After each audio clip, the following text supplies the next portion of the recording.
बाबा केदारनाथ की जय। जैसा कि कुछ बुद्धिहीन आलोचक हमेशा से ही सनातन धर्म के बारे में मिथ्या टिप्पणी करते रहते हैं, उन्हीं अति आत्ममुग्ध बुद्धिमान घमंडी विज्ञान के पढ़ाकू आत्ममुग्ध आलोचक लोगों के नाम ये संदेश है और साथ ही भक्तों के लिए कुछ रोचक तथ्य। केदारनाथ में 16 जून 2013 को एक भीषण बाढ़ आई थी। जून में भारी बारिश के दौरान वहां बादल फटे थे और कहते हैं कि केदारनाथ मंदिर से 5 किलोमीटर ऊपर चौराबाड़ी ग्लेशियर के पास एक झील बन गई थी, जिसके टूटने से उसका सारा पानी तेजी से नीचे आ गया था। ये बिल्कुल जल प्रलय जैसा ही दृश्य था। केदारनाथ मंदिर के मुख्य तीर्थ पुरोहित ने उस वक्त कहा था कि 16 जून को शाम करीब 8 बजे के बाद अचानक मंदिर के पीछे ऊपर वाले पहाड़ी भाग से पानी का तेज बहाव आता दिखा। इसके बाद तीर्थयात्रियों ने मंदिर में शरण ली और रात भर लोग एक दूसरे को ढांढस बंधाते दिखे। मंदिर के चारों ओर जल प्रलय था। पानी, रेत, चट्टान, पत्थर और मिट्टी के सैलाब ने पूरी केदार घाटी के पत्ते पत्ते को उजाड़ दिया। पहाड़ों में धंसी बड़ी बड़ी मजबूत चट्टानें भी टूटकर पत्थर बन गई थी। सैलाब के सामने कोई नहीं टिक पाया था। मंदिर पर भी खतरा मंडरा रहा था। केदारनाथ के 2 साधुओं की माने तो एक चमत्कार ने मंदिर और शिवलिंग को बचाया। गौर कीजिएगा, ये होता है चमत्कार, कोई विज्ञान नहीं था, विशुद्ध चमत्कार। 16 जून को जब सैलाब आया तो इन दोनों साधुओं ने मंदिर के पास के एक खंबे पर चढ़कर रात भर जागकर अपनी जान बचाई थी। खंबे पर चढ़े साधुओं ने देखा कि मंदिर के पीछे के पहाड़ से बाढ़ के साथ अनुमानित 100 की स्पीड से एक विशालकाय डमरूनुमा चट्टान भी मंदिर की ओर आ रही है। लेकिन अचानक वो चट्टान मंदिर के पीछे करीब 50 फुट की दूरी पर रुक गई। ऐसा लगा मानो उसे किसी ने रोक दिया हो। उस चट्टान के कारण बाढ़ का तेज पानी 2 भागों में कट गया और मंदिर के दोनों ओर से बहकर निकल गया। उस वक्त मंदिर में सैकड़ों लोग शरण लिए हुए थे। साधुओं के अनुसार उस चट्टान को मंदिर की ओर आते देख उनकी रूह कांप गई थी।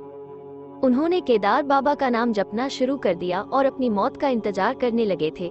लेकिन बाबा का चमत्कार कि उस चट्टान ने मंदिर और उसके अंदर शरण लिए लोगों को बचा लिया। कहते हैं कि उस प्रलयंकारी बाढ़ में लगभग 10,000 लोग मारे गए थे।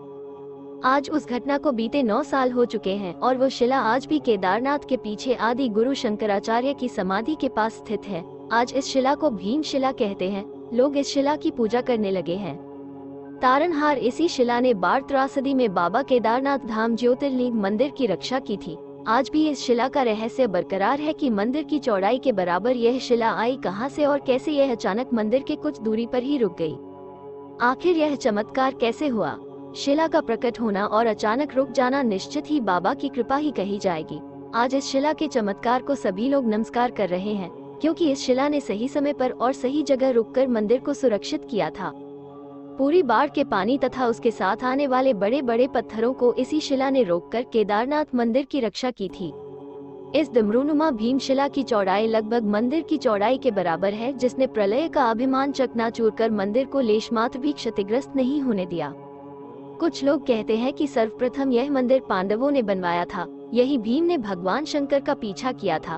प्रलय के समय ऐसा लगा जैसे भीम ने अपनी गदा गाड़कर महादेव के मंदिर को बचाया हो, संभवतः इसीलिए इस शिला को लोग भीम शिला कहने लगे हैं। खैर, भोलेनाथ की महिमा तो भोलेनाथ ही जाने, पर वह संस्कृति जिसके कण कण में चमत्कार हो, जिसमें ऐसे हजारों हजार किस्से भरे पड़े हों, उसमें कुछ 4 किताबें पढ़े दम्भी लोग अपने ही इष्टों पर काल्पनिक व्यंग कसते हुए हर चीज को विज्ञान की कसौटी पर कसने की मूर्खता कर रहे हैं। उनके हिसाब से सनातन में चमत्कार हो ही नहीं सकता।